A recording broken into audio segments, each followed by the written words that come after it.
Music licensing.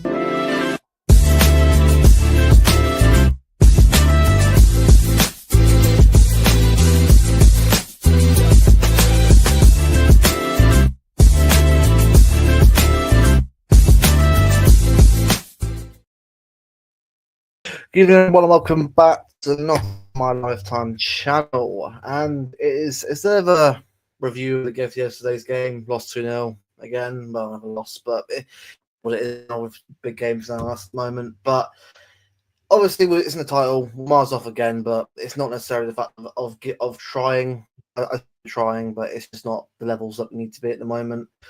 But this stream is more than that now. I think yesterday, you could see issues going on before the game with ticketing, the club, and that the way that they're treating fans. It's much more going on. Now, before I waffle on about that, and go into it. But with Bevo, and also want to introduce Lewis from Bringing the Blues, a great city channel on YouTube. Make sure to subscribe if you haven't already. I'll leave the link obviously after. So it should have been in the title, but it's not apparently. But I'll make sure to leave a link in the description for you guys to go. I do. Great guy. I've been on a couple of times now, and yeah, welcome, Lewis. I'll ask you first, mate. Overall, obviously, I should go with home and away a bit. So I know obviously you're probably in a good position to talk about this. Has the club lost touch with the fans? Fan base? Yeah. Yeah, I think so. I mean, I think this season, it's not just the thing is it's not just been this season. I think the problems have been the last few years, and I think this season, because we've not been performing so well, it's obviously been highlighted more. You know, the fans have obviously been a little bit more irritated, which is fair enough. I think there should have been the ticketing stuff should have been sorted out, you know, at least 2-3 seasons back. But you know, we were talking kind of you know, before the show about some of the violence that we've seen. I saw it kick off with that Liverpool fan. You know, obviously at the time, the fan base, you know, a lot of people are on the base and whatnot. A lot of fans there probably find it funny, but ultimately, you know, you've got a lad there who's going to be getting his head kicked in for God knows how long until he gets pulled out. So, you know, that's on the club. You know, issues like that, violence like that. You know, the club are somewhat allowing that to happen. So, I think we're probably at breaking point now with the ownership in terms of tickets. Yeah, and it's, you know, I think for me this is actually a good show because the thing is, obviously, I'm a membership person. Obviously, I've got membership when I go to the games, home and away. Yeah, obviously. Bevo's been to get older beforehand. Obviously, he's not in the moment, obviously, but he used to be. And obviously, yourself, you're active one right now. So there's different perspectives we can sort of give here. But it's, you know, it's obviously if someone was older at Main Road. Obviously, I'd be good to have that person as well. But free, obviously, if it's good for the moment. The thing is, right? I'm all for like other fans, obviously, who aren't able to sort of get a ticket to sort of have a chance to get them. That's the beauty of the membership thing where it's done correctly, as I said obviously beforehand. The problem is that we're now getting issues now more consistent now the past couple of years. Like it wasn't quite common, but treble season it was a little bit here and there, but it wasn't really as bad because it was still mostly the fan base that were sort of going to the games. Since the treble season, I've noticed a lot more issues. September ticketing, a lot more, you know, stuff. You know, season tickets obviously being given up and scrapped entirely. You know, got obviously fans getting like through touts now. You got half the club now, sort of, you know, being given tickets, obviously for mate race tickets. And you got like Barcelona fans in the away end.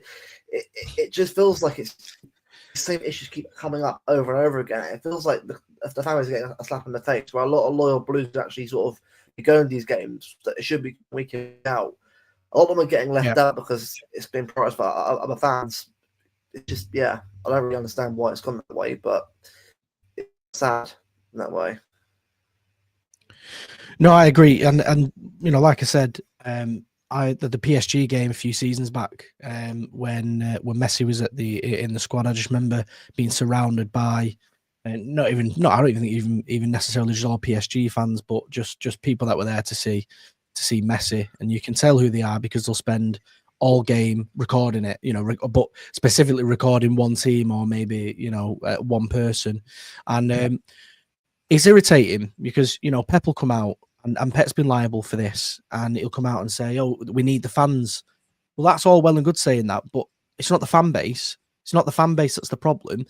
If you're letting in rival fans, into the home end, they're not going to create any atmosphere.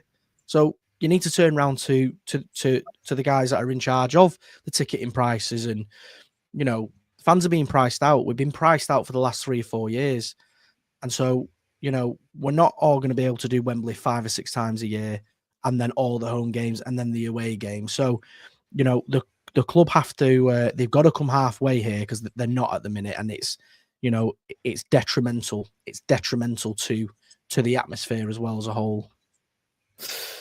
Yeah, exactly. I mean, Bev, I'll ask you, mate. I saw your thread you put on Twitter, obviously today, and obviously saw what Brexit put up yesterday as well. This was a good sort of post. 94 group, many fans as well saying the same things. I'll ask you, mate. Though, I mean, is this ever going to change? Or is this going to be the same things that happen for everyone now?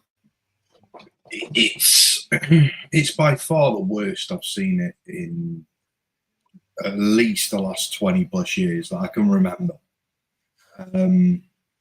Exactly. Arsenal fans. I mean, yeah. Arsenal fans in hoodies. There's a bloke turning up at the stadium with the United bag. He just been to Old Trafford to go and get himself a kit or whatever, and he's come over to watch the game at the Etihad. It's just like I understand that with success comes a certain level of tourist fans coming to the games to kind of watch, whatever. I get that. I get the fact that there are going to be Barcelona fans, in the stadium. Like, I'm not completely oblivious to the fact that, our success brings a whole different type of fan base. But the bit that really, really concerns me is when you've got tickets that are being given to the opposition fans who are then sitting in the home end. Like I spoke about it online, and I said, look, I understand that it's not the club that's selling the tickets to the highest bidder. Like, I'm fully aware of that. But at the end of the day, like, what I've got a problem with is the club isn't doing enough about it to. At the end of the day, right, when you go and watch a City game, the club are responsible for your safety while you're in that ground. They are. And I'm so reluctant on taking my little lad to go and watch a City game. He's grown up a City fan. Like, he's a massive City fan. Like, and I'm reluctant to take him to a game because no matter where I'm going to be sitting, I kind of feel like reluctant to take him in case there's a dust up in the block that I'm sat in. And at the end of the day, like, before the game had even kicked off yesterday, I'd seen a post that they got rid of something like 7 or 8 Liverpool fans from the stands, and that's they're only the ones that they've picked up. There was probably a lot more. Yeah. Now, part of me thinks that part of the problem is when you're a season. I could be wrong, but when you're a season ticket holder now, anyway, it never used to be like this. If you don't attend a certain amount of games, they'll sell your ticket off. Mm-hmm. And the way that I don't, if someone's willing to spend 400 or 500 quid on that ticket, the club don't care who they're putting in that seat. No, they care about the fact that they've just brought 500 quid in for one ticket. Yep. You look right. Bearing in mind, I've been a season ticket holder for a very, very long time, and I have quite a lot of points stacked up over the years. But there are games that even I still can't. I can't get like first access to, like primary kind of like privileged access to get in. But you know, if you're an influencer coming from America or whatever, you've effectively got the ticket there ready to go. And it does genuinely make you think, like, where are these tickets coming from? Like, you know, because I'm sorry, if I've got a certain level of points and even I can't get access to some of these tickets, like some of these so-called, you know, new fans, where are they getting the tickets from? Yeah, and it does. Like, I know people that went to last season. They went to Luton away. And there was a whole different type of fan base there, where, you know, there was people in there who didn't even know who Phil Foden was, sitting in our end. They didn't know who Phil Foden was. Like someone said to him, like someone said to me, mate, who went, you know, who's Foden? Are you taking the mick? What are you doing sitting in bearing in mind, like Luton away wasn't even that many tickets available for it. Like, how do people get priority tickets? Like, how? Like, well, I'll give you an example. Last season, obviously, Bev, I'm not sure if you know about this, Lewis, but there's an American influencer that was causing a lot of havoc on social media for City last season. Unfortunately, I was involved in that for somebody. I called her out, and then I was called a bloody word. Even not really ugly that. Yeah. But the fact is, I mean, that's actually how I Brexit actually out of that, which is quite funny. But it's just like that last season for me was like, what the hell, we're getting tickets, and she's not getting tickets now. Almost a year. Yeah, she was in Mary D's the last week, the other day, whenever it was. No way. Last in there, she was in there. Camera out, doing all that kind of influencer stuff. You know what they're doing. You know what these people are. You know, they're not there to watch the club or support the club. They're there to take from the club, really. But using the club to profit for themselves. They're using the success of the club to make a living for themselves and generate their own profits from. I started the channel probably, I don't know, a month and a half ago. Yeah. I was thinking about doing it for the last couple of years, really. But I think the reaction and how we were playing this season and the things that were coming out kind of spurred me on. I thought, I want to give my kind of my 2 cents. But the problem is this. I mean, what you're talking about there, it all stems from back with like Arsenal Fan TV. I'm not asked, no one's gonna clip me anyway. But Mark Goldbridge, those types of channels where it's, we need to go viral. I need to say something mega controversial so it ends up on Lad Bible or it does the rounds on Twitter and I'll get loads more subscribers. That's the problem. You're just taking from the club. Then you're not going to the games. You're just sat in your bedroom, spouting out headlines, and that's what and other people have seen that, and she's an example of someone who was kind of grown up in that culture, seeing how well other people have done, and thought, I'll give that a crack. Yeah, I'll get a ticket. I'll go down. I'll, all that stuff on Twitter it would have been as awful as it was. It would have benefited her. Because again, her name was out there. People will jump on that. But it's a problem. Like, I was on a stream last night. I was on LB show, and I forget who it was, but someone mentioned it. I think it might have been Jacob actually. He said the entire game, someone was sitting there with a GoPro filming the entire game. Like they've got no interest in being there to watch the game. No. But then loyal fans like me, like you, like, I mean, you're in a bit of a different boat because obviously you've got your season ticket. But the fans that can't afford to go to games every single week, I would have loved to have kept my season ticket going. But the thing is I couldn't afford it with having a child because I knew I wouldn't be going to every game. And I'm glad that I didn't, because it looks like now the repercussions of it are, if you miss a certain amount of games, you basically have your season ticket taken off you. Yeah. So I'm kind of just at a point with it where, like, the loyal fans that want to go to games can no longer get tickets because they're being priced out by people that have absolutely no intentions of watching the team and watching them succeed. You know, like, I actually said off air to Luke this, like last week maybe, I said, this season, the fact that we've not won the Premier League, I mean, that's kind of out of it. You know, we're out of the Champions League quite early. And it doesn't really look like we're going to win anything. You know, we might be lucky to grab an FA Cup. But I kind of feel like this is kind of what the fan base needs. It needs a cleansing to the point where it's like, you know, the point where, you know, let's just put it this way now, right? If City ended up getting found guilty of 115 and we ended up getting pushed down to League Two, do you really think that those fans would stay around the club? No. They'd be nowhere near it. They would be nowhere near it. I would. You would.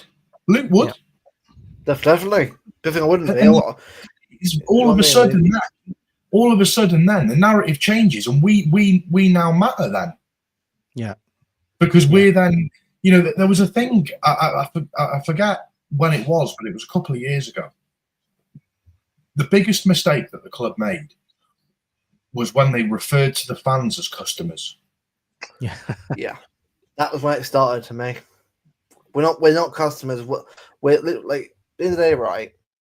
Somebody's like obviously not necessarily us as well. Bevo's a bit older than, but obviously me and you probably this. But the thing is, like, the older fans have seen shit times, like good times obviously in the 60s, 70s and that, but shit times the 80s, 90s and that. Then like, from, like, you know, if you're back from Hyde Road to Main Road, well, Hyde Road should be pretty old, I imagine Hyde Road, but Main Road definitely Main Road still. Without fans, the more older, I've met many fans who are at Main Road tell me great stories about it, and honestly, I wish I had a chance to actually go. Fortunately, I was born in 2000 point, but about 3 years when I had no chance sadly. But the fact is, I have some great stories about it. I think one day we do a video actually going down towards like the Kipak Street and when Main Road actually is to do a proper video about it, because especially for me, it's good to sort of look at itself. Also, it gives people a chance to know about the history of the club. But that's where the club came from in the day. Like Etihad's obviously where we are now.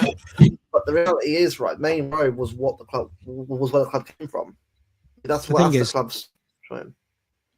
No, I agree with what you're saying, and you know, Steve, as he put in the chat that we're, you know, custodians, not customers, 100%. That's what we are, and you know, we were talking prior to the stream going live about, you know, certain fans believing that you can't call the club out. You can call the club out, okay? The thing is, the ownership are not the club. They're not the club. We'll have many owners, right? We will have owners after, you know, Sheikh Mansour. It sounds awful. I'd love him to stay forever, but you know, as is life, things change, and then we'll have new owners, and then we'll have owners after that. They are not the club. The club are fans like us that go week in, week out. The fans that went in the 70s, the 80s, and the 90s, and they saw all, you know, how awful it used to be. They're the fans, and that to me is the club. It's the players, it's the fan base, it's the history. It's not just the ownership. So you can call out the ownership. We're not necessarily calling out the club, but we're calling out the people who are in charge of prices, ticketing prices, who were pricing the core fan base out of the league. We have got, statistically speaking, we have got one of the poorest fan bases in the league. Okay. Reason being is, you know, back when we were at Main Road and going into the Etihad, a lot of our fans came from surrounding areas of just outside of Manchester because the tickets were cheaper. So we had a lot of fans from Gorton and Stockport, and you know, I'm from Stockport and those areas, and so a lot of our fan base is still from those areas. You know, and the club have to recognise that and realise that, you know, maybe not this season, but in previous seasons, we've been to Wembley 4, 5, 6 times. You know, how are the fan? How is the core fan base going to pay for that? We can't. We're going to struggle. So the club have to support us, and it's gone so far. It's gone so far one way now. I think we're at a breaking point.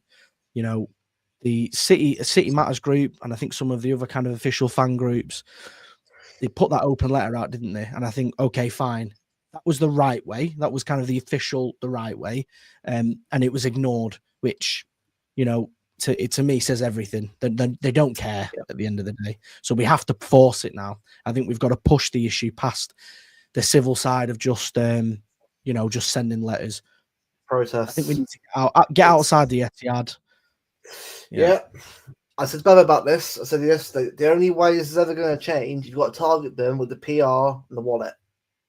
Owners nowadays, if you want a piece of protest, only goes so far. Yep, there's Alexa. I know she's going to come out of it. But the reality is, right, if you want change, you have to go sometimes drastic. Not like ridiculously over the top endangerment, but you need to start showing, like, we actually are serious here. Like, we want the club to be held to account and to actually accept the fans of the situation. Without us, it's nothing. I don't care how much money you pretend, how many that actually force. That's not a fan base. No, never is. You're not going to get 55,000. You're not going to get 55,000 tourists filling the ground every week. The other thing, while we're talking about the fan base itself, exactly. I've noticed in recent weeks, like, a lot of the fan base are kind of imploding on themselves. You know that there's a lot of oh, you've said this, so you're not a real fan. You know, and the thing is, right, some of these people, and I'll be honest, because I said it to Luke again off air. Yeah. These people was, set in the 90s and the 80s when we were shit. You know, if we now, it's all relative.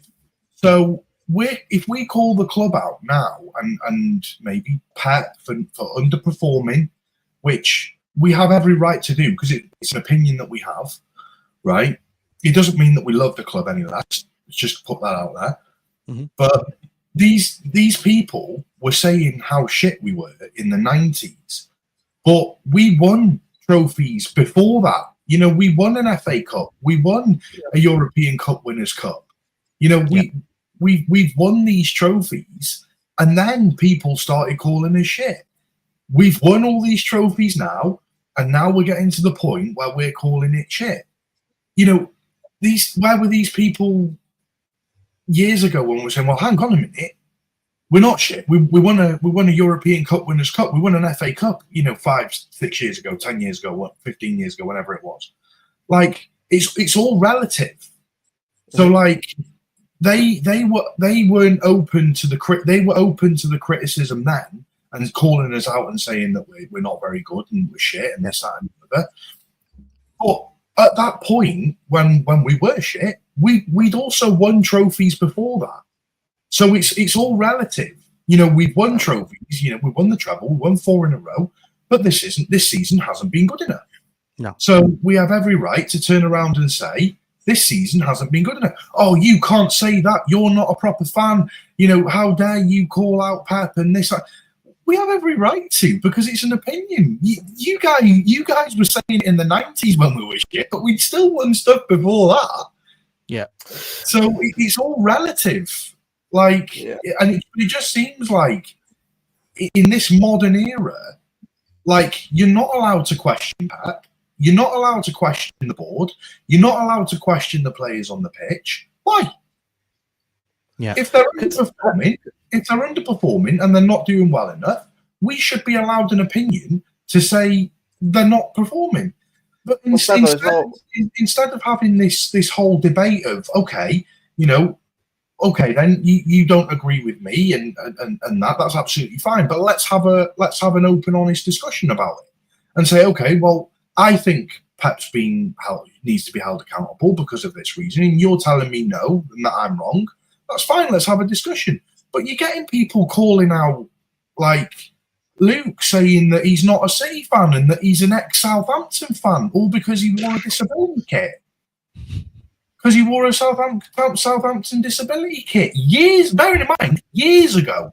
Yeah. Like, years ago. It doesn't make him any less of a fan because he wore a Southampton disability kit for his own reasons, bearing in mind. His own reasons. Sorry, I was on Twitter in 2013, right? I've been watching this club, right, for like a good 17, 18 years now, pretty much, right? And most of the time I was on Twitter. So I was giving my opinion to myself or my friends, not even anything else. Just because I was on Twitter for like, what's it, 2017 probably, or 16, give or take, depending on what I was tweeting out there. Doesn't mean that's where it came from. This is what people don't understand, right? It's why Twitter is very limited in how and where you are, because it doesn't cover like your whole experience. Some it does, I get it, but a lot, like for us, it's barely a moment in time. Like we're watching this for years, most of us on social media, but that's social media. People just can't handle different opinions. And Steve said about family liaison. It would have been a club, but the club won't do that because at the end of the day, right, the club don't care enough. Again, we need to make it a thing. I'll be all for it because it needs to be part of the club's ethos going forward. But I said in protest for that. But going back to what Bevo said, it's true. Like, even if you're a positive person, like, you called out for it. If you're negative, you called out for it. You basically can't even sit on the fence anymore about someone calling you out for it. Anything you say at this point is called out for. It's like, look, literally. To be completely blunt, you know, from my point of view, I couldn't care less if someone thinks that, you know, if someone said to me, oh, you know, you're not a real City fan. You know, I turn up week in, week out. You know, I came back from Madrid, and you know, we flew from Stansted, so you know, 3.5 hour car journey to Stansted. Fine, no problem. I do it every year. That's where we fly from because it's cheaper, no problem. Flew to Valencia, 2-hour train from Valencia into Madrid, and it was the same on the way back. Got really ill from doing that because it turns out that all that travel, it wears you down, and I think we caught something on the plane anyway. I'm still ill now. I know, woe is me. I'm not, no sympathy, but, you know, I turned up for that Liverpool game because I knew it was a massive one. And I thought, you know, regardless of if I'm well or not, I need to go down. I need to support the boys because, you know, it's one of the biggest games, historically, one of the biggest games of the season. You know, this season it's not meant as much, but, you know, I know the support I give to the club at the end of the day. And, you know, for these people maybe on Twitter or whatever who, you know, will say, oh, you're not a fan. They've got no clue. They've got absolutely no idea. And a lot of these people have probably never even been to the ground. So, yeah, you know, I know the support I give to the club. It's obviously a big ass part of it, by the way. He's a Brazilian City fan with a few pounds now. He's a really good guy, you know, getting some Brazilian football, so on. But it's what I mean. The term main road wank, it's like, the other day, right? If people want to be positive, right, it's up to them. I'm actually for it personally. I think it's good to people who are positive and people like that because sometimes you need it in a community. A little bit of a, you know what? It's like, cause I used to watch Blue Moon Rising. You have watched it at all? But there was a guy called Walter who did a Glass Half Full. I used to love Walter. Trust me, I've been watching YouTube like yourself, Lewis, for years before it even got to this level. So for me, that was my way of chilling out football. Walter, honestly, if I ever met him, honestly, I'll tell him exactly. Honestly, do you know what, mate? His seat is he must be near mine because we share the same concourse. So I have bumped into him a couple of times, and the last time I've not bumped into him in a while, but the last time I bumped into him, I went straight up to him and I said, "Mate, you need to get back on YouTube." Because that the half glass full was the best City content I think that was around at the time on you know Blue Moon the Blue Moon channel. It's a shame, but you know I think he's you know he obviously had enough and fair play, you know. But you know, what a guy. This is the thing, right? Like that for me, like when it was like right. Obviously, the fan base has opinions, but it wasn't so bad because I think the standards for them were different. Also, we were still a club getting success and that, but it was fun because we were getting used to it. And it was nice because the vibe of the club, like Blue Moon Rising TV was a real moment in time for City family. It was without them, without me, yourself coming into it, Bevo doing it, LB doing it, Steve doing it. You wouldn't have these guys doing it right now. And even go on. I was going to say, Esteemed Company was on there, wasn't he? He was one of the. I'm sure he was one of the hosts, and I'm sure that's how he got started out. So again, I think going off Twitter numbers and stuff like that, I think he's the biggest kind of City content creator. Isn't he? Yeah. Well, City Extra, I think. Well, City Extra obviously got quite a bit now, so they've sort of been big recently. But I used to remember a page called City Watch. I won't go into that too much because that's a whole thing there. Like, I won't go. I mean, I'll go into it, but the whole thing itself is a bit of a dark one. I think I'll leave it. Right. But if you want to give it, guys, just look it up on Google and it'll go through you on that one. I won't go into it on it, but yeah, unfortunately, it is City Watch was a big aggregator before City Extra came in. Unfortunately, it was ruined, and thankfully, Extra and Report came in and made it better. Yeah, City Extra are fantastic. Yeah, no worries, fun. That's cool. Yeah. So Matt, it's been 3 years. Exactly, mate. Manchester, bro. Big up, man.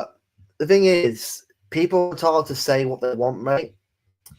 I know you don't like as a language, but people want to have the right to say what they feel. If you don't like that, that's fine. But people can say what they want, bro. Like, obviously with reason, of course. But yeah, it's gone off now. But forget all this. But all I'm going to say is just people, please chill on that. All right, a language. If you don't like it, it's fine. Yeah. But we're not going to mute that. It's all down to what we want to. So. Yeah.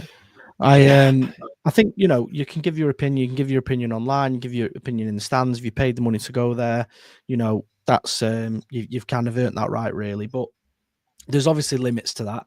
I personally, I've never agreed with messaging players individually. I just think, again, it's a net negative. It does no good. Booing players individually, I've never understood that. There have been players that we've had in the past I'm not particularly very fond of. In terms of how they play and performances. But, I've seen fans, getting on the back online, booing them, even certain people booing them in the stadium. And it's like, they've got to go out and play 90 minutes now. How is it going to help anyone? It's not. So I think there has to be a degree of common sense as well with it, absolutely make your voice heard. But I think in the run up to games, get behind the lads. That's how I view it. I always just try and get behind the lads. Win, lose or draw. We move on to the next one. Mm. Yeah, so I was say those last is a bit I won't go into it, but it was a bit more some comments, but we'll leave it there. It's fine. We're back on. Hopefully, it's because people want to do a bit more chat. But just right, you mean sort of go on from this point. But yeah. This is part of the issue, though, for me. It doesn't matter how you say it. Like, look, if we're going to be all about free speech and about saying it as it is, obviously about being ridiculously stupid and horrible, because that's a caveat, obviously, to that, we've got to be allowed to say, how we say how we feel it. And this is, I think, you're right. This season's been a real shit show when it comes to that. Sorry, it's been a shit. Like the amount of times, right, you have to be careful of what you say nowadays. It's like how you say it. That I think it's just that's what I just don't like about it anymore. Well, look, this channel, right? Well, and like yours as well. We're giving free speech because at the end of the day, you're a fan. You're entitled to your opinion. If we win a game or a positive, then that's what I want. Really, I don't want to be negative. I hate being this down. But I've got to. You and me have got to be real. We can't sit here and pretend nothing's happening because it's more ones to do that. But yeah, that's what I mean. Big up, Steve. What do you make of the game? You know what? We'll go into the game a little bit before we go back on to finish it off. Anyway, me personally, mate, I didn't actually. I thought some good signs. I think the issue is Marmoush, but when he hasn't got, we haven't got used to a team yet where the system works around him yet. We're still getting used to it. It's not quite what it needs to be. It's a real, it's going to be a real difficult time to sort of get used to being the team. Also, especially on midfield and that, and KDB, I can't default the effort the guy does every game. I really can't. It gives us all for the team, but the legs are just gone now, man. Yeah, the hamstrings are gone. Be careful saying that. Be careful saying that again, because I've said the same thing, and you know, you're not allowed to question KDB because of things that have happened in the past, apparently. Anyway.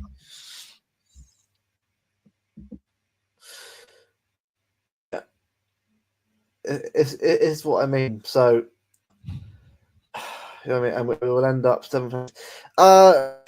Big up, by the way. If we do, we do, mate. At this point, right, when we finish is where we finish. At the end of the day, we have to understand that if we don't finish top 4, we don't finish top 4. Like, yeah. If you're panicking over that, then you need to get a life, mate, because it's football. You aren't given it because of how well you play. Like, every season is different to the last one. We have to earn that right to be in top 4 to be the Champions League next year. So we don't get it. We don't get it. The problem is, 100%. I said it. You say that though, that's wrong. Apparently, and this is what I mean. Like, I mean, for me, right? Look, I'm not always be right over you, but I don't care. Like, we're allowed to give our opinion on things. I won't always agree with what you say, but vice versa. And that by the same, like, but that's the beauty of being a fan and having a chat with you about football, because not everyone says the same things. But it's just, you know, I'm just kind of bored of like just having to be careful how I say things. Like, come on, man, what are we doing? Like, this season's been a real annoying. Like, exactly, respectful free speech. Yeah, I know, but yeah, I know, mate. I know. So go, mate. Have your say as well. Sorry, what was I saying? I think I was just talking about, you know, the City 11 for the Liverpool game. You know, I think it was the Liverpool game. One of the lads on Twitter was talking about, you know, putting their starting 11 in, and he put De Bruyne in, and I just commented and said, personally, I wouldn't start De Bruyne. I don't think he can really. My opinion, De Bruyne can't start and do 90 minutes. You know, he's not been able to do that all season. It's not the best way to play him, in my opinion. I think he's unfortunately a player now that can kind of come on and maybe give a bit of spark last half an hour, 20 minutes, where, you know, he can give it, if he can give his all, but he's not knackered. You know, the Liverpool game, the end of the, I think it was the end of the, I can't remember, the end of the first half, I think he lined up a shot. It's obviously, I think everyone will have seen it. It did the rounds on Twitter, but it just, I mean, the ball nearly hit me. You know, and I sit opposite the dugout, so it was a bad one. But I looked at that and thought, it sums up the season in a way, and it just sums up where he is at the moment. It's just not clicking, it's not working, and he's no longer that player where we can rely on him for 90 minutes to turn a tie around. You know, he's 34 years old now. The position that he plays, those short bursts, that energy, it's not there. So. But you can give your opinion on that. It's absolutely, you know, no problem. You can't use a player's history to, you know, reinforce the idea that they need to stay and play every games. You know, I've seen people online saying, "Oh, what? I'll give him another year contract." I mean, I'd love to see the games that you've been watching and you know, have that perspective, because I've just not seen it. Interesting. Yeah. Also, I said earlier on, but Bevo's back on again. I don't look. If you're a mod, guys. But if you don't like how language is said, then I don't think you should really be here. At the end of the day, right? At the end of the day, I'm quoting what people are saying. Do you know what I mean? I'm quoting what people are saying. If you don't like the adjectives that I'm using, that's absolutely fine. But, you know, make your point and then leave it. Every other comment that you were making was the same thing over and over again, just aiming things, just leave it. At the end of the day, we're on here because we have the same outlook on our football club. We love our football club and we want our football club to do well and succeed. This is what I mean about fans imploding on each other. Yeah. It's not like you support Arsenal, I support Liverpool, you support United. We're all here because we love City. You know what I mean? Like, it's really not that deep. Like we're talking. Well, that's fair enough, though, mate. But if we're saying it, I mean, it's not. How do I say it? We're all adults, aren't we? I mean, everyone on the panel, we're all adults, and I think most people are probably adults as well. And if I don't know, if I don't particularly like something someone's saying, or there's content that maybe offends me, it's not mandatory, is it? At the end of the day, and I think people are allowed to talk how they feel comfortable within reason, and I think it's been pretty respectable. The topic of conversation that we're talking about is obviously. It will get certain people's backs up because of the again, what we're talking about, and people have strong opinions, but no one's putting any of these words towards anyone. We're just talking about the state of the club, the state of the ownership in terms of things like tickets. So again, there are people who are going to feel a certain way and probably are entitled to feel that way. Exactly. I'm gonna you're called Lewis. I'm gonna call you the Stockport LB from now on. Wow. Stockport LB.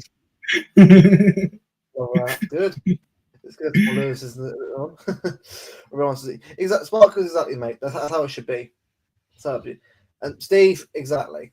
Like, we got to stop this, because the thing is, it's got to the point now where just give over the most pointless stuff now. Like, if we're going to get back together again, to being fan base united again, we've got to stop doing mentally draining. Like, week after week, it just takes so much out of you. Like, coming on and doing a stream is like an 8-hour job. It's like an 8-hour working day. Like, the time you do everything with the stream, and you publicize it, and you try to market it in the right way, and you do the graphics for it. It's like a whole job in itself. Yeah, it really is. And it's so mentally draining. Like, talking this, we don't want to be sitting here talking about how rubbish we are. We want to be talking about winning 5 in a row. We want to talk. We want to be talking about the state of the club being the best it's ever been. We want to be talking about wasn't the atmosphere amazing at the weekend? Not some geezer sitting in 106 giving short back and sides to people. We don't want to be talking about the negative stuff around the club, but it needs to be brought up. Exactly, yeah, that's the thing. I was looking for him. I might as well get him off there. Well, yeah, one there. You're watching this. I'm on this match. Get it done, isn't it? I mean, a little massage. Little close shave, exactly. But no, look, trust me, right? We want to be there. At some point, we will get Lewis back on, and there's a lot of positives to talk about. We will, because we want to, but we can't, help how we are now. I actually calculated today, and I said to Bevo today, I actually worked out since it's going back to like the Wolves game and 1-2-1. It's about 30 games from that game to Liverpool, right? I worked out the actual record that we've got. Now, I put it in the chat. So, in last 30 games, we've won 12, drawn 4, and lost 14. That's relegation mid-table form, that is. Yeah. That is shocking. Now, look, if this was the past, obviously we're like mid-table, I wouldn't really care so much about that record. But when you're trying to fight for places in the top 4, trying to get trophies, hopefully to add to the cabinet, which is great when you're obviously going for it.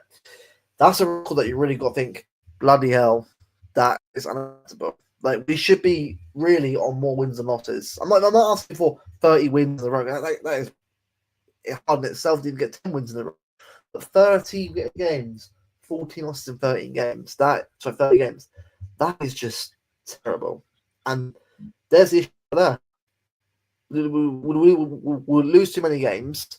The mentality isn't there, which obviously, better win, draw, and loss ratio. Yeah, exactly. But, it's just the issue is that the last 30 games, you think, is there obviously issue there? I'm not expecting this to be turn. I can't see his team going on a winning run the rest of the season unless the form hits the stride. Again, I hope it does, but Being real, Tottenham away on Wednesday is a whole different game, and Tottenham are on a win streak right now. 3 games in a row they won. Exactly. Ironically, they would like that record. They would, because they're actually winning games. So it's what I mean. Like, we got, unfortunately, we got to just, acknowledge that, look, this season, right, I'm going to forget about it. Obviously, cup, great. I remember the cup win. But in terms of that, we should think, right, just remember the mistakes we've made and move on. But it'll be a different squad. It'll be a different squad next year.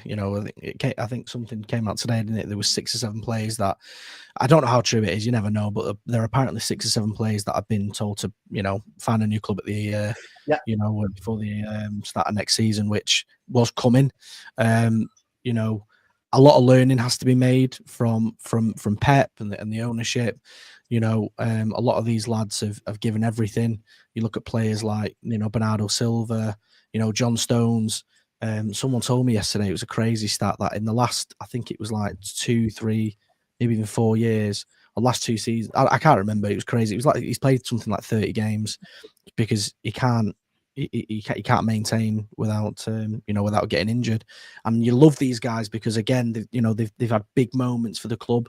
But if you're going to be a top team who is consistently winning trophies, then you've got to be a little bit ruthless sometimes with some of these players.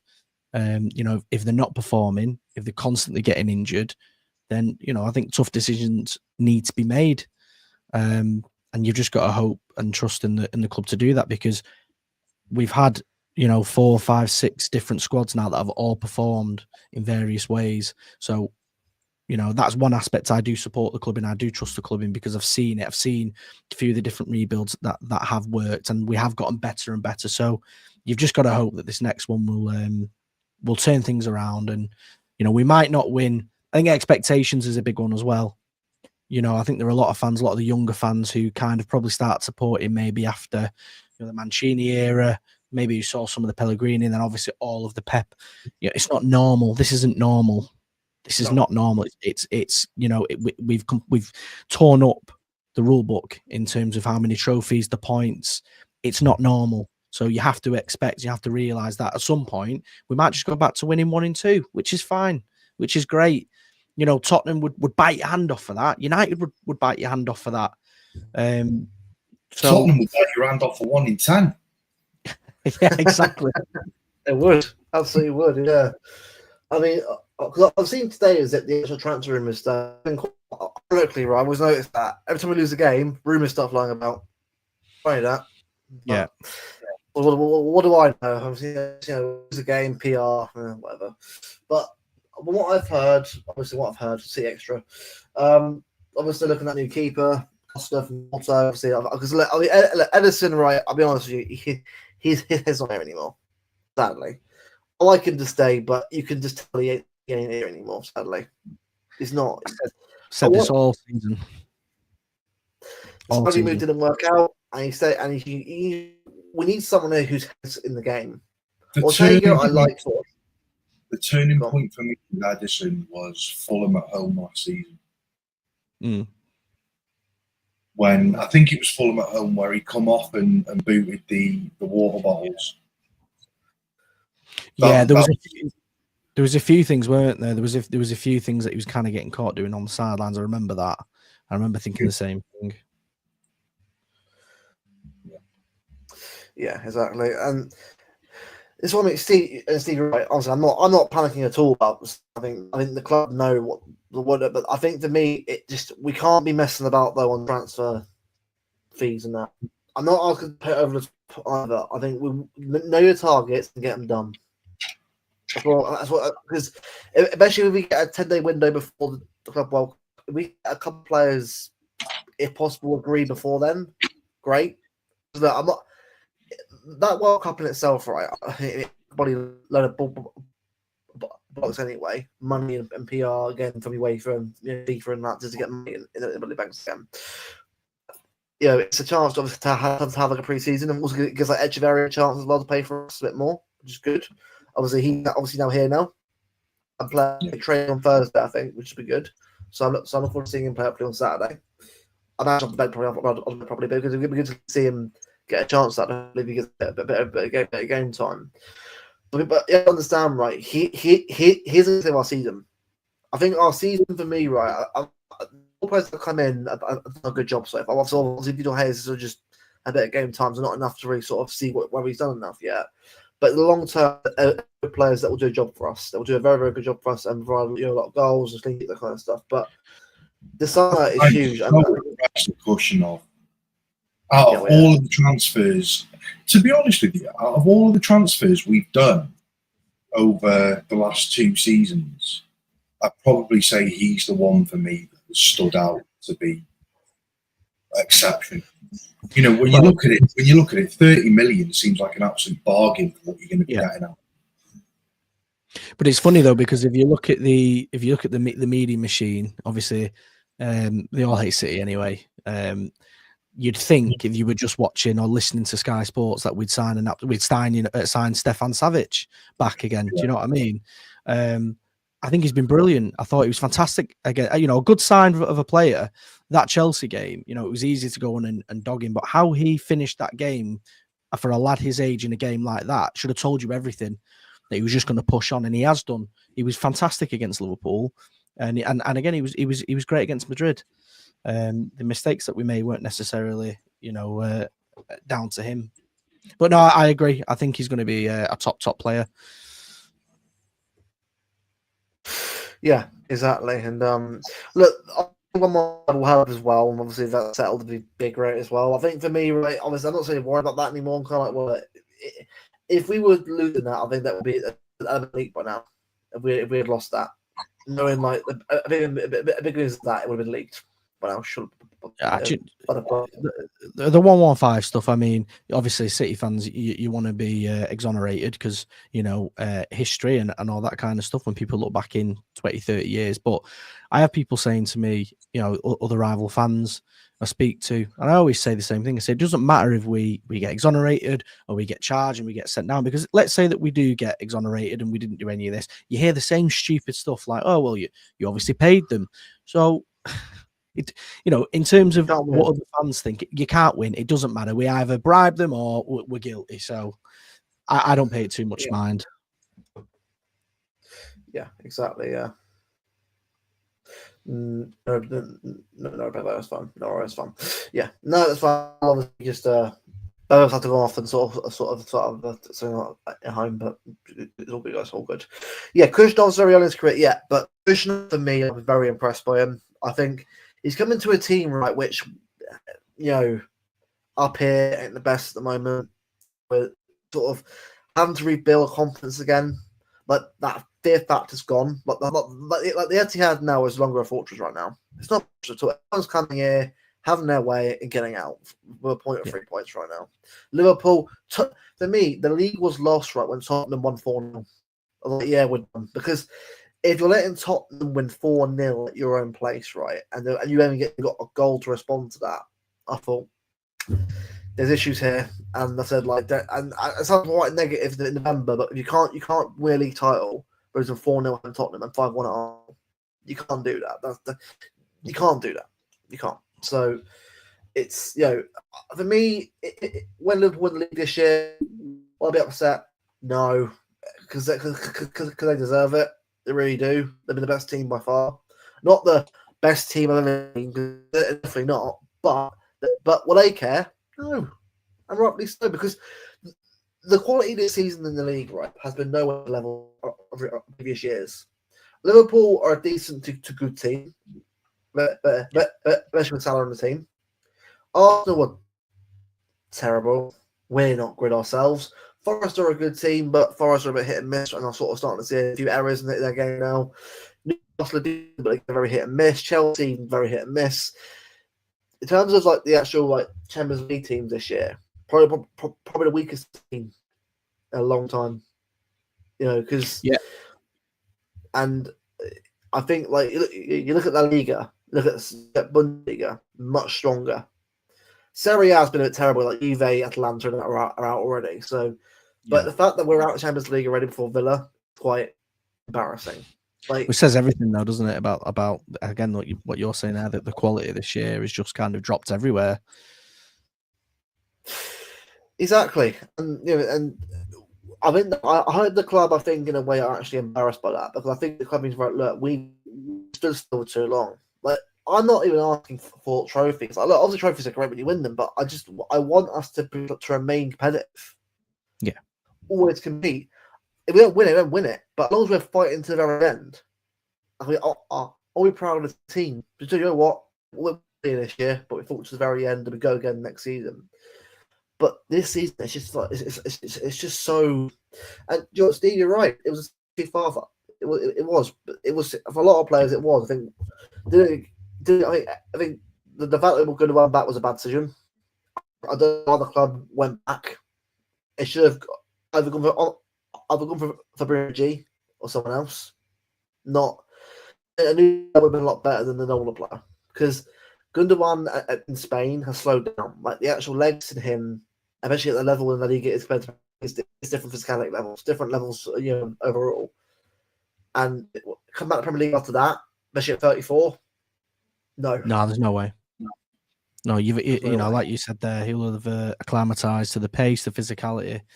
You know, it's the Premier League's the hardest league in the world. You know, for a reason. It's so physical, and you know, if you can't get with the pace, then you'll get absolutely ransacked, which is what's happened with City this season. You know, every time that we've had Gundogan and Kovacic, that's what happens. You know, you've got two players in there. Kovacic, who, you know, is good at pulling the ball forward on those like mini little runs, similar to Rodri in that sense. But he can't do that, you know, if Gundogan's on the pitch, because unfortunately he's constantly going to be tracking back in supporting Gundogan, because again, he's not got the legs. He's not got the legs to come back and recover the ball. So, you know, I felt for Kovacic a lot, actually. I felt for him this season, because there's a lot of fans who are taught, you know, you see, you know, you get rid of him and this and that. I don't agree. I think he's been fine this season. I just think he's not been paired well. And he's just been unfortunate in the sense of who he's been playing with. No, I agree. Exactly. I think it's going to be a big clear out this summer, and and I think for me, I'm not afraid of goals anymore. Like, look, keeping all the players now, it doesn't do us any good. I think when players are done, we've got to move on. It sounds pretty harsh, but if you want your team and you want the players, you want the team to improve week on week, you need to keep fresh in the squad. I think for me, I think out of the players there, I keep cover for one more year. Yeah. Bernardo Silva for me is just knackered. No, He's been we've used him up for like Kevin De Bruyne has done it all, so has Gundogan, so then their legs are gone, mate. Like Bernardo Silva would have been there still now. The level required, he's been doing it for the last 10 years straight, pretty much now, and he's knackered. The hamstring, like, bear in mind, right? His record is immaculate. He's barely ever injured. But it doesn't matter. He's burned out. Yeah. Remember, like, 18, 19 on us over, 22, 23. Those seasons when he was unbelievable. Like, honestly, overall player, one best in the league by far. But you remember the games against Liverpool, was that, you know, was our best player, just tormented them. Same with certain games against United. But that's Real Madrid. Real Madrid. But that's, unfortunately, it's not the same player we have anymore. Exactly, yeah, exactly. And exactly, Steve. And being sentimental has cost us. The thing is, thankfully, the gap now isn't that big. Thankfully, it isn't that big. So we can recover. We can actually, get back to the levels again next year. I think if, let's say, Arsenal kicked on this year and really sort of became a real force, I'm like, shit. But do you know what? Liverpool, go on.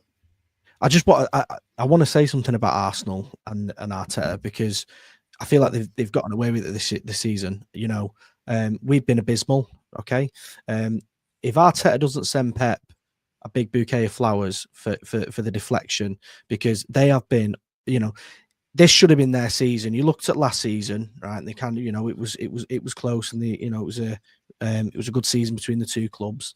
How they've not capitalized on the back of that. This is the worst City team we've had for years and years and years. That Liverpool team is nothing special. If we had Haaland playing yesterday, we would have scored. And I'm not saying we'd have won, but we'd have scored, right? Yeah.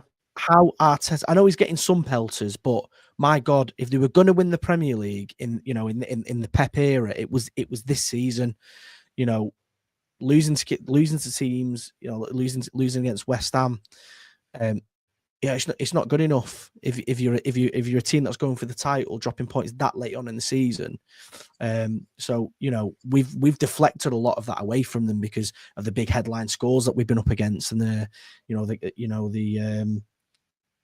how we've been playing. But they've been crap all season.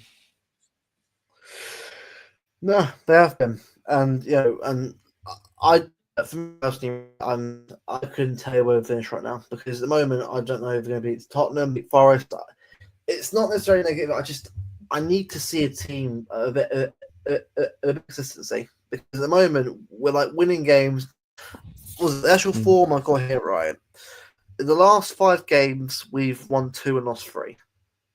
Yeah. The last 6 we've won 2 and lost 4. Like the record there in itself, like win loss, win loss, like it's not consistent. No, like I'm asking win, draw, it's not that a big consistency of positive results, points gained, but we keep dropping points or losing games that were pretty. I'm not look Liverpool for me.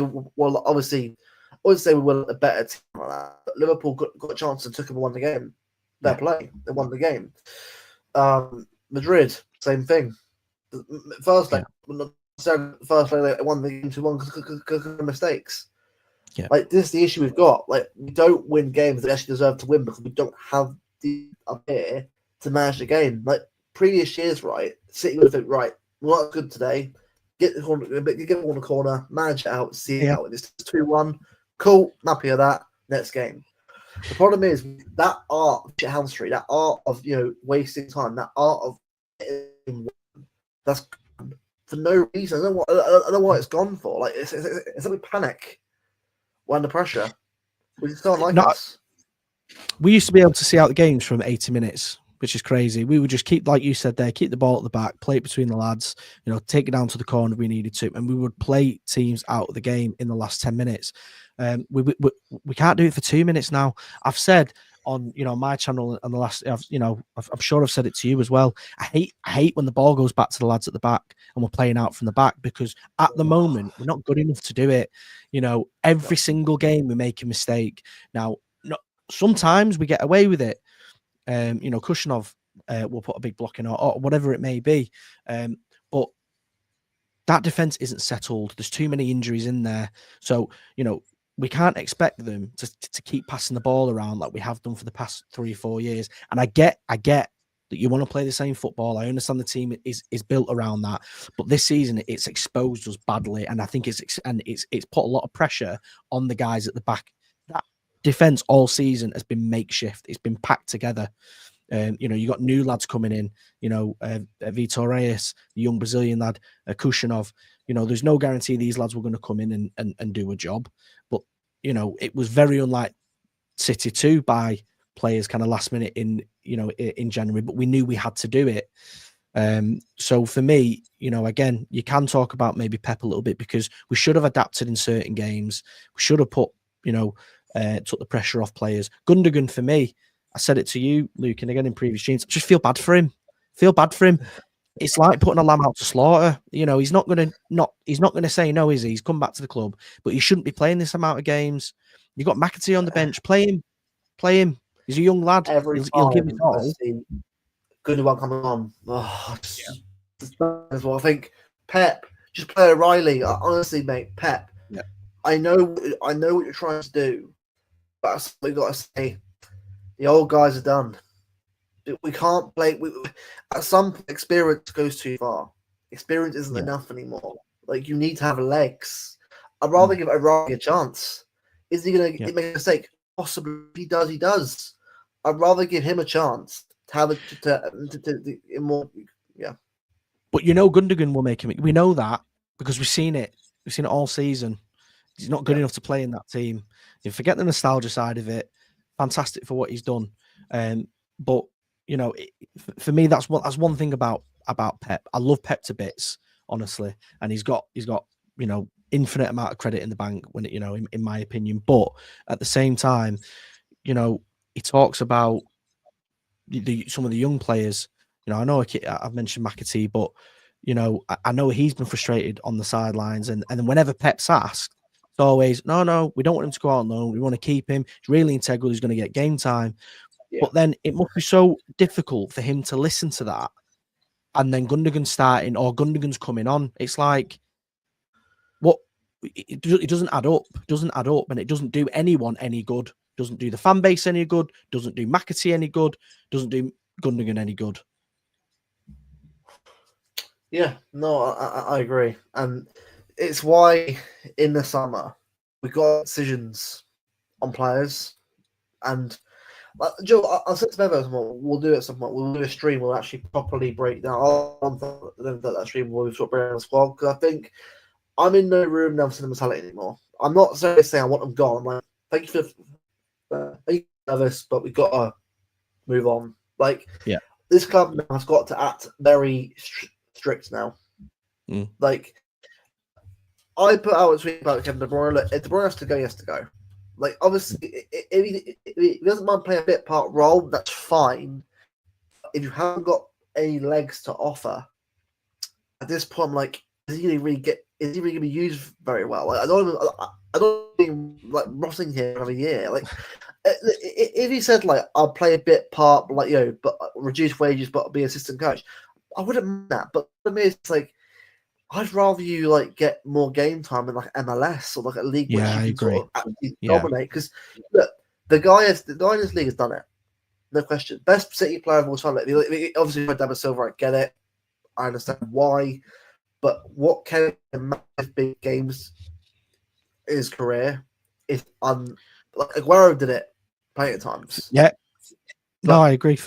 What Kev's done, mate, is it's what King Colin, King Kev, the two kings at Manchester City. I don't disagree. For me, in my personal opinion, David Silva, in my opinion, is the greatest player to ever put on the top. However, I do believe that it's, for me, some things like that are down to preference. If people are going to say to me, I think KDB, I wouldn't disagree. I wouldn't necessarily disagree. I think there's probably 2 or 3 players that you can put in that bracket, and I think, I'm not going to argue with you for it. Yeah, fair enough. You could put Company in that bracket for leading us through to our first Prem, to our first FA Cup. It's just perspective, isn't it? But for me was good. But the thing is that Kev did what Yaya did.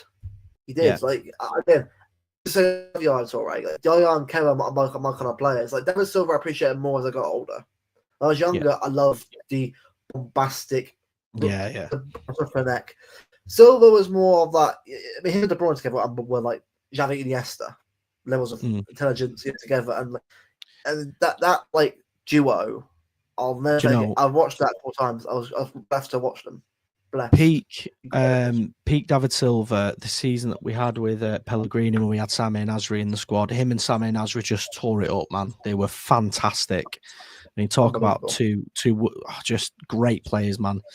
Do you know what? It's funny because Kevin's drop off it reminds me of the drop off that Yaya when he came back.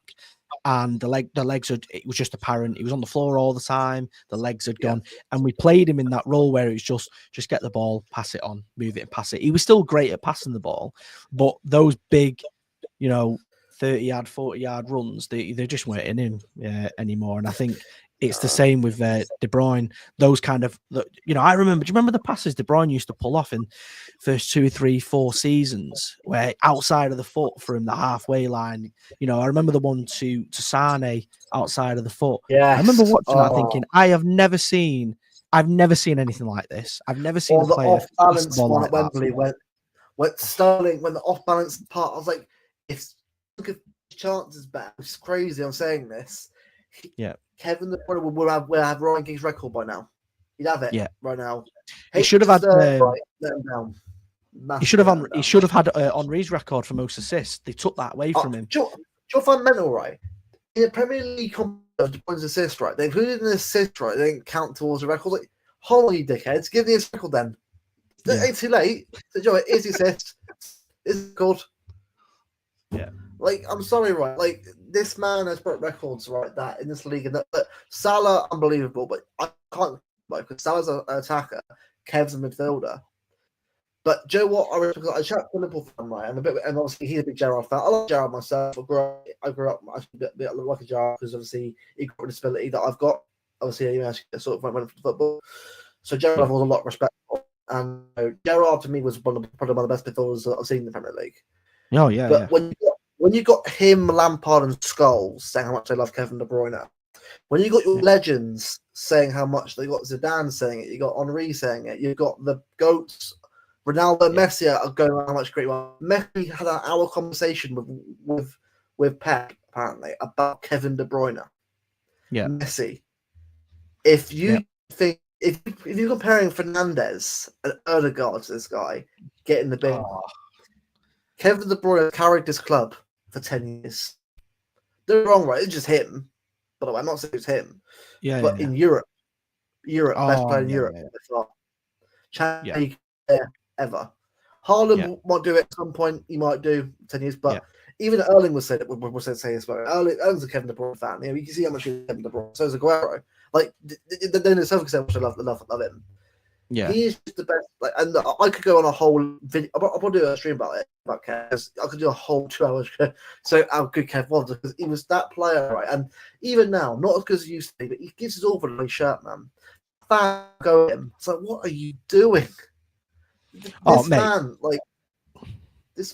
that's carried this club. He's 34 year. If he could play more, he would. He would. Yeah. He loves this. He loves Manchester. He loves the club. This man will get a statue, and he really should get a statue. If he doesn't get a statue, I'll be gobsmacked. He'll get a statue, 100%. 100% he's going to get a statue. This I agree with well.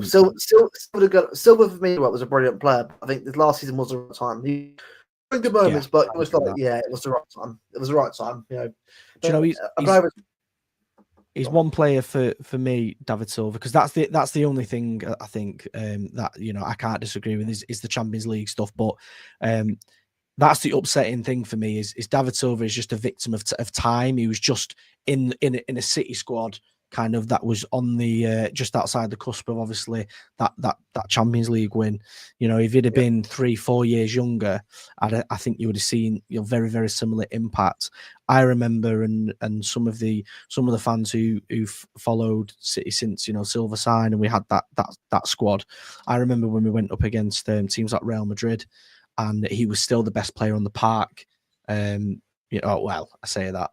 Obviously, you had certain players like Ronaldo, but if from a City perspective, he was the only player that we had that you looked at and thought, do you know what? He's one of the best players on this park, and that was in a City squad that was, you know, miles weaker than even probably the one that we've got now, and the one that and the team that played Real Madrid. I just wish he'd have been 2-3 years younger, because there are players like him and players like Aguero for me that should have a Champions League to their name. They were just that good, but unfortunately, it never happened, did it?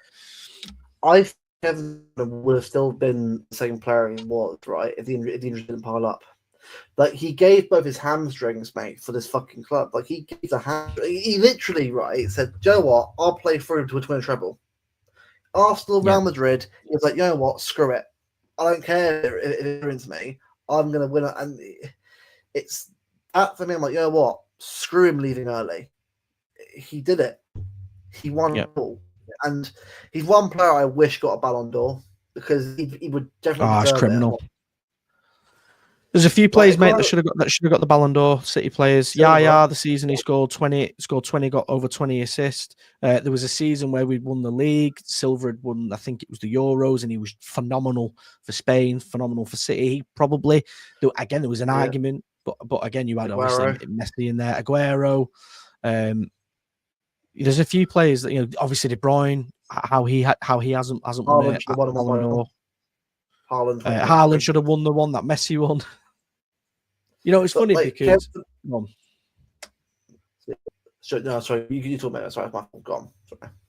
No, sorry, I was just going to say, you know, you've got Jamie Carragher, Liverpool PR machine, and I saw a video, I think it was last year. He's always talking about Van Dijk, and it feels like he's non-stop this year about how you know he's way too good for the league and this and that. And don't get me wrong, he's a fantastic player, one of the greatest ever defenders to have played in the league. But his point was about Van Dijk being the best centre back of all time was he took Liverpool to winning the league title for the first time in X amount of years. And I might have said this on my stream, but you know I'll repeat it here. You know, as you're going off that criteria, okay, you've got to put Company in there. Then Company's got to be just alongside him because again, same thing. We hadn't won a trophy in however many years. Forget a Premier League or a league title. Yeah. This is what I mean, mate. Like, you know, I think this one, like, when Aguero hurt because Aguero deserved the Champions League trophy, if Aguero wins the game in Porto, right, and he goes out on a Champions League winner. Yeah, because that, as does Kev, by the way, deservedly so. Kev might win the Ballon d'Or that year. Yeah. So you know what I mean? Like, but the fact is, Aguero would have won it as well. And Aguero, for me, deserved a Champions League. I really thought, like Drogba did at Chelsea, his last game, won Champions League. Aguero, if Aguero did the thing, that would be a beautiful moment. Yeah. And in an alternate universe somewhere, he did. Trust me, I think I probably would. I cried obviously at the Inter because generally I was emotional, but even more in 2021 because Ings would go out with a Champions League trophy. You know, on his head like that, you know, in front of the fans. That would have been, and that probably would have been my trophy statue. Trophy, I thought of it. You know, that would have been what I would have done. But I hope like Kev actually has a statue of the Champions League something. Actually, we'll probably make a statue or something, or celebration or something like that. Because again, what this guy's done for us, man, is unparalleled. But again, thankfully for me, right, his legacy hasn't been ruined. He will go out for me in the season, no matter how bad it is. I don't blame him for it, not at all. I think I blame more than the manager as well. A lot of the club are all correctly for letting this happen, but the reality is what it is now. Let me just ask you a question, and obviously the guys in the chat as well, because I think it's really relevant, especially what we're talking about now. But do you think letting Walker go was the right move, considering where we are now, where the squad is now? I'll be honest here, right? Now, obviously, yes, because I did Fallout. The thing is, right, you don't want your captain leaving the club in January. No. Do you think you should captain the place? No.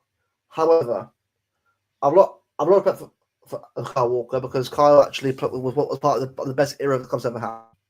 Yeah, he's been there for. I mean, he's obviously put me Junior, Mbappe, Neymar, Messi. We're always pocket mate.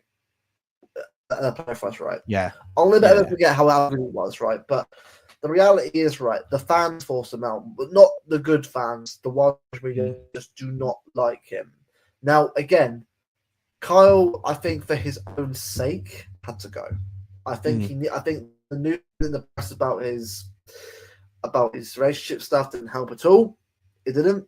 I think, and I get it's his life, but I'm not going to get into that because I get how it is. But the reality is, he shouldn't. It was too much for him. Clearly, he couldn't handle it.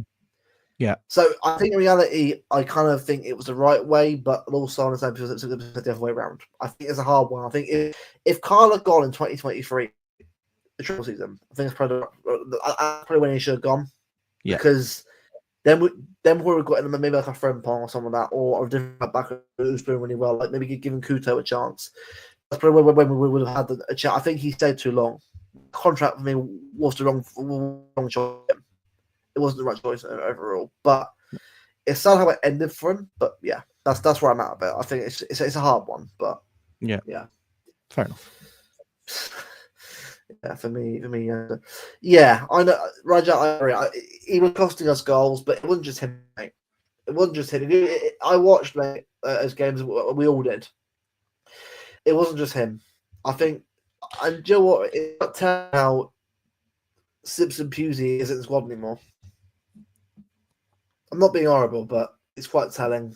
Like I don't think he's going to make it a City. So, IB does, but and I don't blame him because again he's put into a hard place because the club wasn't way too soon. The team was.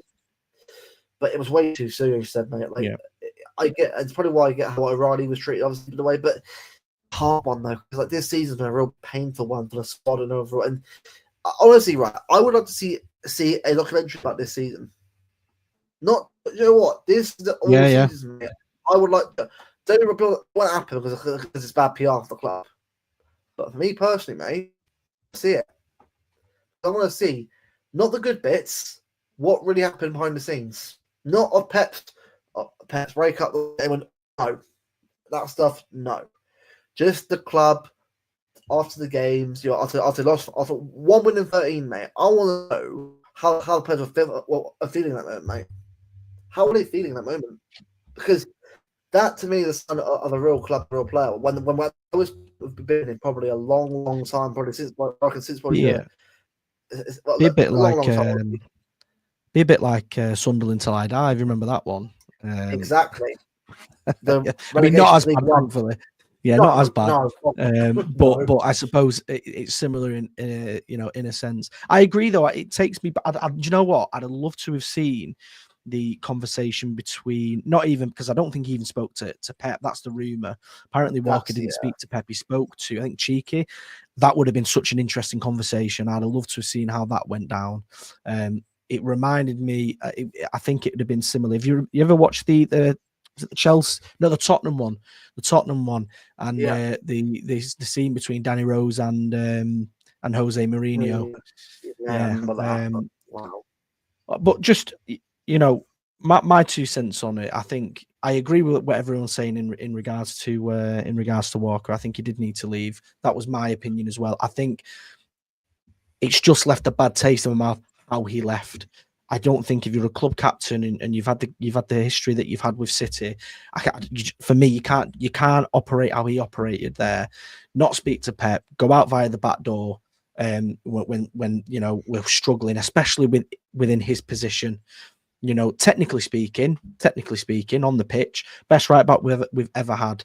But for me, overall, in terms of legacy, it reaffirms to me that that Pablo was the best right back that we've ever had, because the way he conducted himself off the pitch, the way he conducted himself on the pitch, the nosebleeds, the head gashes every single week. He bled for the club. But he was a class act off it, and I think we've lost a little bit of that, just a little bit. But if you remember that squad, the spine of that squad, David Silva, Sergio Aguero, there was Pablo Zabaleta. There was never a sniff about them going anywhere. They were just brilliant, and I think I'd like to see a little bit more of that come in, because coming back to what you said, Luke, about all the off-field stuff, I got sick of hearing about it. Got to the point for me where it was like, strip him of the captaincy. This is ridiculous. I understand that we're all human. I get that. But the things that he was doing, supposedly, and the things that were coming out, you can't have a club captain operating like that. You're representing the club. No, give it Diaz. Give it Kevin De Bruyne. When he went off in his last game and he just handed the badge off to someone else when he said no to putting the badge on. I wish that had a bit. I wish it hadn't gotten to that. It should have been stripped, and it should have never have gotten to this position where he's left in the manner that he's left in. Because for me, that's something that unfortunately I'll always remember that. I'll always remember the off-field stuff and how he left the club. And maybe I shouldn't do. People can disagree. That's fine. But for me, the sign of a great player isn't just how you operate on the pitch. It's how you represent the club off the pitch as well. 10 minutes. A big up, by the way. Yeah, long, but obviously, but about 10 minutes, so that will end it in a bit. A big up Alf, anyway. But I mean, it obviously, everybody goes before, obviously, get on to the other stuff, finish it off. Ascribed obviously to Hello, already. Great channel, new to YouTube. A lot more to come, obviously. It's good, you know. And hopefully as well, going forward next season, positivity hopefully in terms of games. Like, we can't help it. We can't help where the club is. Big up PSG Ultra, big ups, yeah. We can't help where we are right now. Like, this is the reality. Like, I hope at some point we get some a bit more. The club, you can just decompress, relax. I think for me, winning the FA Cup is big because what we can actually do is finally have a little bit of the families can just relax a bit, because I think this season really drained it out of us, mate. Because look at how we're acting now. Like, social media, people calling each other out for different things. We need this anymore. Like, I don't care if you don't like me or you. I don't care. Like, no one cares, right? Like, you don't like someone, right? Fine. But just the way it goes, I'd say big on Alpha, right, by the way. But I just want us together again, because it's got to the point now where it's just so mentally draining. I just want a bit of positivity again, like a bit more, like a bit of a, you know what, it's not perfect, but we got wins, and that running, mate, every season, right? It wasn't because of the trophies, mate. Because we were all together. It's like, right, we're all together now. In the running towards March. Every game's big. Let's go again. What else about it, mate? The trophies were great, obviously, at the end of it. But the journey towards them, mate, was incredible. Yeah. And I love being part of that journey. And that's what I miss all season. I missed about not being Champions League and obviously the Premier League title race. I miss it so much. I really want to get back to that point next season. You get back to that level again. Yeah. Not so what everything, but back to that, you know, togetherness as a fan base, as a club, united together, people around, go again. That's what I want. Do you know you know, to be more positive, and the one thing that I will say, and in my opinion, the City fans stand alone. We stand alone in having this sense of humour. But you know, we were 2-0 down, on Sunday's game, and you know, we were chanting throughout it. We were clapping throughout it. We were calling the Liverpool fans boring. We were calling the South Stand boring. That's one thing I want to say. Actually, we outsang the South Stand. In that game, you know, we were calling them out for it, and I love that. I think, you know, if you want to look at the positive signs and you want to remind yourself of what it means to be a City fan, then that's what you need to look at, and that's what you need to listen to. And those are the fans. They are the fans. The guys that will clap in the rain when we're 2-0 down. The guys that will Poznan when we're 2-0 down, 3-0 down. You know, we've it's a bad time, but we've seen worse, and it's all about context. It's all about context. And I'm not doing this to have a dig or to be bitter or anything. But again, look at United, the biggest spenders in the Premier League the past 3-4 years. And the languishing near the relegation point, they just scraped a very controversial draw against Everton. So it's all context, guys. You know, we will be back there, but you know, stick with the fans, get involved. If you're at the game, get involved, getting the chance, and just try and have a laugh with it, because it's not going to be forever. No, you're right. Look, at some point we will get out of this mess. Well, I'm not. You know, I'm not doubting my mind at all to get out of this mess. I think for me, I want to be a bit positive about everything. I want to be able to go to things where I feel like, you know what, wins or draw, we're together. Because look, I know, right, no matter whenever I go to the Etihad, right, I know it will always be a win or a draw. But so far I've gone to the Etihad, mate, I've seen wins.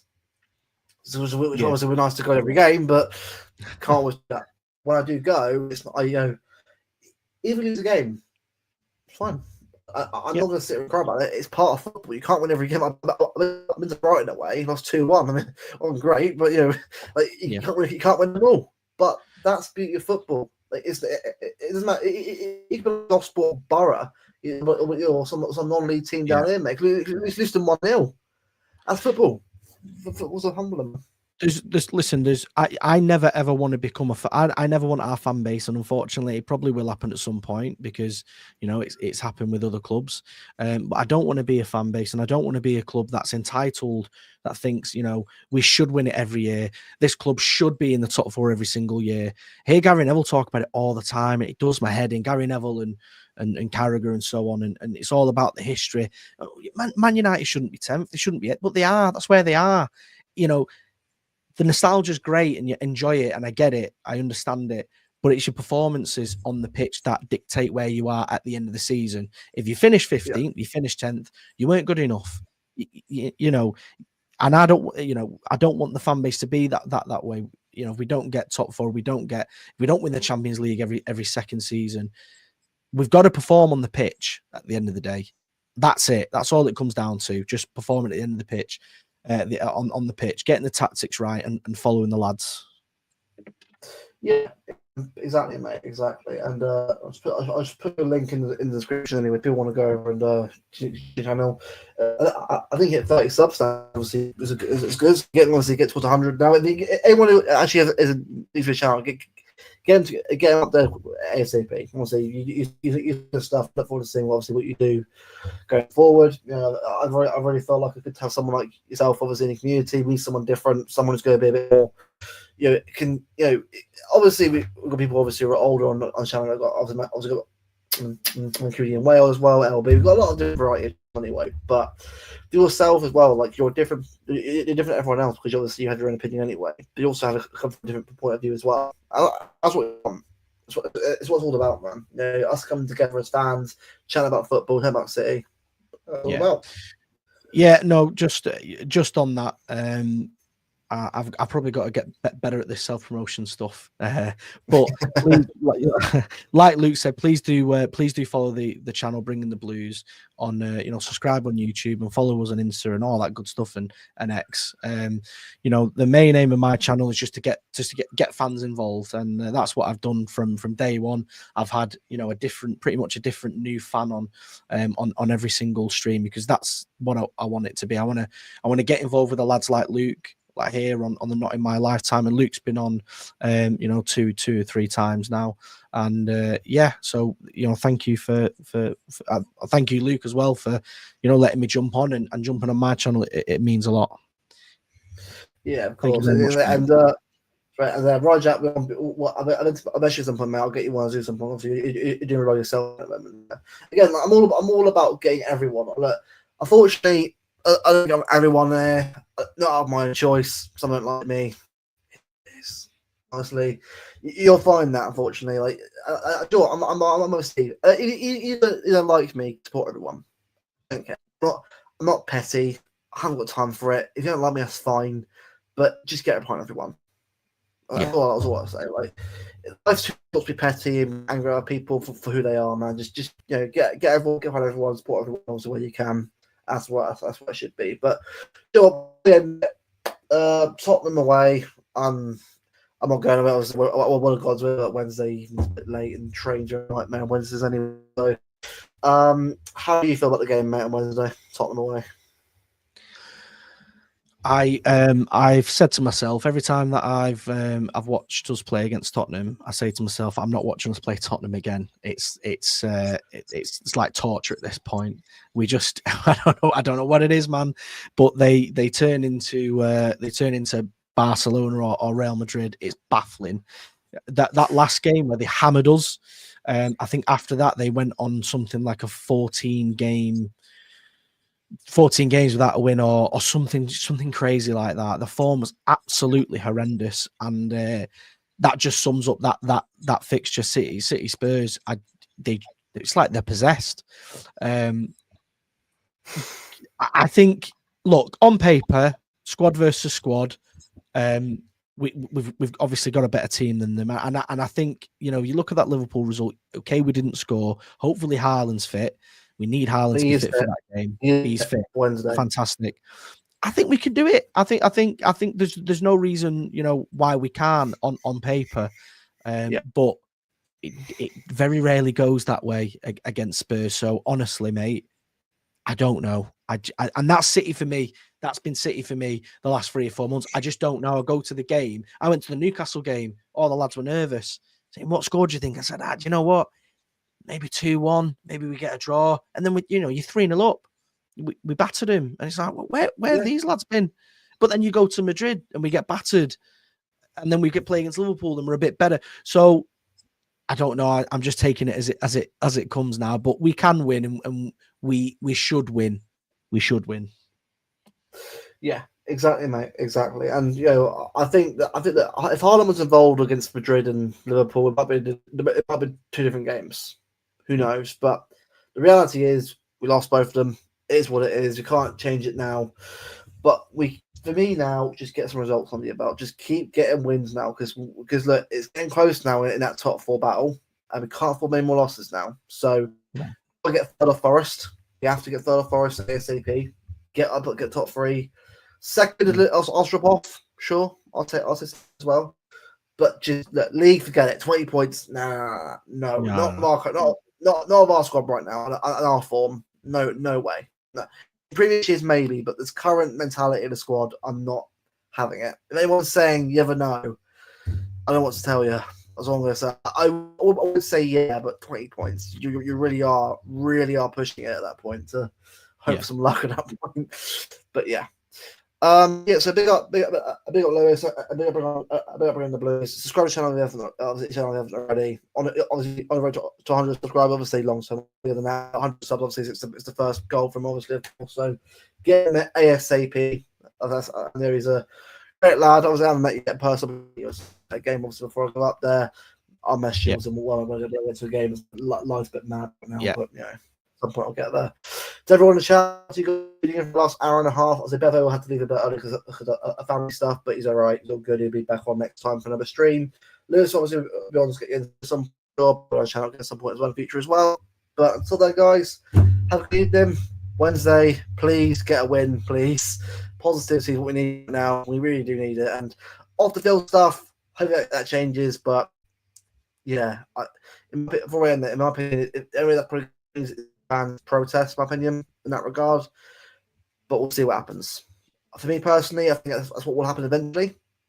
At the moment, we'll see what happens. So, people, good evening. See you. Thanks all.